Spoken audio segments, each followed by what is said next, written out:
esse poderíamos colocar outros órgãos daqui a um pouco em outras atividades, um terceiro, um quarto órgão, daqui a um pouco podemos colocar eventualmente o Conselho Administrativo de Defesa Econômica, né, numa situação qualquer de fusão ou de concentração de mercado. A antítese desse argumento, justamente, se coloca sob duas perspectivas. Aqui até, eu acho que a minha ideia ficou um pouco teórica, eu vou baixar um pouco para a gente poder construir. A ideia de intersecção protetiva, o que se deve observar? Por que se justifica essa multiplicidade de órgãos? Primeiro, uma ideia de intersecção protetiva. Quem falou em intersecção protetiva, não fui eu, foi o ministro Carlos Aires Brito, numa decisão no Supremo Tribunal Federal, e me pareceu uma expressão muito feliz. Né? Que justamente quando você tem uma multiplicidade de órgãos trabalhando no sentido de proteger um interesse juridicamente legítimo, um interesse constitucionalmente assegurado, você teria com isso uma maior eficiência. Agora, evidentemente que é preciso evitar uma confusão de papéis, e mais do que isso, para se evitar a confusão de papéis, uma coordenação da atuação de cada um dos órgãos. O Evandro aqui mesmo, com muita clareza, trouxe a ideia, eu falei em coerência normativa, ele trouxe a ideia de convergência normativa, não há dúvida. Né? E não se desconhece a absoluta dificuldade que se tem, seja na atividade econômica ou na atividade particular, de se cumprir, primeiro de se conhecer, né? E depois de se cumprir uma série de normas havidas do sistema normativo. Quer dizer, aquela ideia até que, já que o Evandro invocou aos colegas que eventualmente têm formação jurídica, eu aqui me permito também fazê-lo, né? Mas aquela ideia que a gente aprende da lei de introdução ao Código Civil, de que a ninguém é lícito descumprir a lei alegando que a desconhece, certamente hoje mais uma ficção do que propriamente uma realidade. Né? Mas o fato é de que essa coordenação ela só vai ocorrer efetivamente na medida em que houver, primeiro, um entendimento entre os órgãos, e não, como ocorre, aqui falo com muita tranquilidade que não pertenço nem a órgão estatal de defesa do consumidor, nem a órgão estatal de regulação, mas se não houver uma disputa, que na verdade é uma disputa absolutamente ineficiente, absolutamente imprópria para o sistema, que é uma disputa de competência, isso é inerente ao serviço público, se sabe disso, né? Mas há uma disputa de espaço a ser ocupado e, me permitam a expressão, e me desculpem a expressão, sobretudo os colegas dos respectivos órgãos, um boicote de órgão a órgão. Né? Enquanto nós tivermos isso, e eu lembro o exemplo do CAD, que eventualmente conhece, o CAD e o Banco Central, durante anos, né, boicotaram-se mutuamente, até que um dia tiveram que se dar conta, nós temos que sentar na mesa, porque senão se você boicota, eu boicoto você, nós não vamos chegar nunca a um resultado positivo para ambos. Né? Aí é os conceitos mais elementares que os colegas conhecem melhor do que eu, da teoria dos jogos. Né? Tem que haver uma colaboração entre os agentes para poder haver justamente eficiência na solução. E coerência normativa. Coerência normativa, num português mais simplório, né? Cada um na sua, cada macaco no seu galho. Né? Mas aí, gente, nós também temos que ter e superar uma discussão que eu sei que o setor realiza e defende, mas tem que ser superada, porque ela não constrói. Que é justamente a questão de que órgãos de defesa do consumidor não podem normatizar setor de telecomunicações, que isso é competência exclusiva da Anatel. Não é.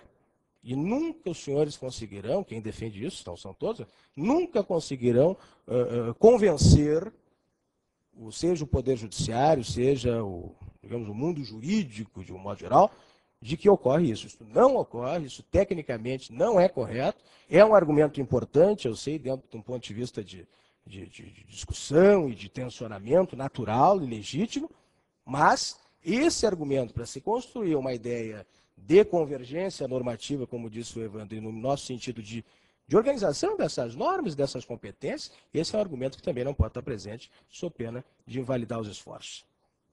Por fim, perdi um aqui, vou rapidinho aqui, porque eu tenho que tratar de uma coisa mais importante. Proteção legal aumenta o custo de produtos ou serviços. A história desmente isso. Eu costumo usar uma figura. O mercado brasileiro é um antes do Código de Defesa do Consumidor, é outro depois. A lei tem um efeito promocional, teve um efeito promocional e continua tendo. É evidente que os senhores atuam fortemente para conquistar clientes, mas é evidente também que a atuação natural de qualquer sujeito na atividade negocial é também tem em conta os riscos legais. Então, eu também sou mais eficiente e tenho mais qualidade também para evitar eventual repressão estatal. E, por fim, a tese que a lei eventualmente protege consumidores de má-fé. Evidente, a ideia de má-fé existe em qualquer setor, em qualquer atividade da vida. Agora, qual é a antítese que combate essa tese? É justamente de que as regras de direito comum já protegem os fornecedores. Né? Existem os cadastros inadimplentes, existem ações de cobrança, existe a própria ideia de suspensão do serviço. Se a gente for conectar com a ideia da catividade do serviço, eu preciso e, portanto, não vou querer ter suspenso. Né? Existe uma razoável proteção normativa, sob pena de não haver êxito na atividade negocial, e não é isso que nós estamos só tratando aqui, para proteger os fornecedores em relação aos consumidores de má-fé. E os fornecedores, já em relação ao problema dos fornecedores de serviço de telecomunicação, a imagem dos colegas, e aqui fazendo ou promovendo uma ideia de autocrítica, o Evandro, de certa maneira, colocou isso. Qual é a imagem? Né? Quais são os aspectos críticos que nós temos na imagem do setor de telecomunicações, em que se reconheça a enorme expansão do setor, né? Digamos, o acesso a novas tecnologias. Né? Se o Código de Defesa do Consumidor representou, de certa maneira, um avanço nas relações de consumo de uma maneira geral, não há dúvida de que o setor de telecomunicações tem um marco, sim, de desenvolvimento a partir ali da desestatização. Quanto a isso, é inquestionável e o avanço e o próprio acesso dos consumidores ao mercado é evidente. Agora, qual é a imagem? Quais são os aspectos críticos? Primeiro, de que tem uma regulação administrativa flexível, reduzida e ineficiente. Olha o paradoxo. De certa maneira, os colegas reclamam de que tem muita norma. Mas a visão da comunidade, a visão da sociedade, a visão dos consumidores é que tem pouca norma. E de que a agência é ineficiente. E de que os órgãos do consumidor não têm pernas para, eventualmente, coibir abusos. De que são litigantes contumazes. Ou seja, de certa maneira, o alto número de demandas judiciais e de reclamações administrativas, como trouxe o Evandro, traz uma ideia de que, eventualmente, o setor, ou não todo o setor, mas determinadas empresas do setor se utilizam do Poder Judiciário, se utilizam dos órgãos administrativos como serviço de atendimento ao consumidor. Ou seja, eu não resolvo que ele vai a juízo. E aí há uma análise econômica desse cometimento ilícito, que o número de pessoas que vão fazer essas reclamações são menores e a diferença disso, menor do que onde o problema efetivamente existe, a diferença disso representa ganho para a empresa. Terceiro, falta de efetividade na lei de proteção do consumidor, que aí se conecta com o primeiro aspecto, né, a ideia da regulação e da efetividade da regulação. E, fundamentalmente, o quarto, que é de solução relativamente fácil dentro dos outros problemas que são mais, digamos, estruturais, que são a impressão geral de casos de deslealdade comercial, publicidade enganosa mesmo. Essa publicidade enganosa, eventualmente, pode ser, não acredito, mas eventualmente, isso é do jogo, nós sabemos, né, pode ser hipótese consciente, mas no mais das vezes é eventualmente falta de organização ou falta de compreensão da linguagem que deve ser atendida pelo direito do consumidor. E quais os desafios? Já que o tempo esgotou, eu vou ter que chegar nos desafios. Então, quais os desafios dos serviços de telecomunicação em face dos direitos do consumidor nos dias de hoje? Né? Sobretudo sobre essa perspectiva do acesso e da inclusão, como os colegas estão aqui sustentando e promovendo nesse congresso. Me parece que são três. Preço, qualidade do serviço e acesso ao consumo.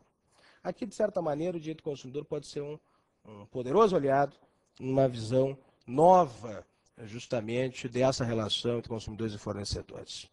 Primeira questão do preço. Segundo o levantamento que certamente conhecem, da União Internacional de Telecomunicações, os preços ao consumidor de serviços de telecomunicação no Brasil estão entre os mais caros do mundo.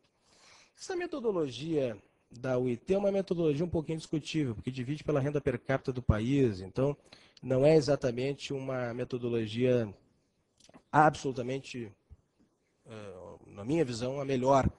Mas não há dúvida de que o preço no Brasil é caro. Nós temos, evidentemente, um alto preço de serviços de telecomunicação.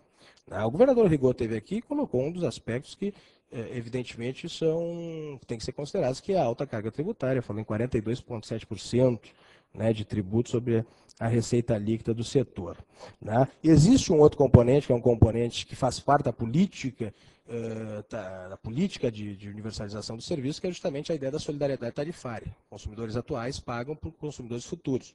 Existe tudo isso. Agora, a questão do preço é evidente, num país com alto contingente que nós temos de pessoas, que por mais que esteja havendo uma eventual mudança, né, de níveis de poder econômico, de poder aquisitivo, mas é evidente, um maior número de pessoas, um imenso número de pessoas com baixo poder aquisitivo, é evidente que o problema do preço é um desafio que tem de ser superado. O segundo desafio, a qualidade do serviço.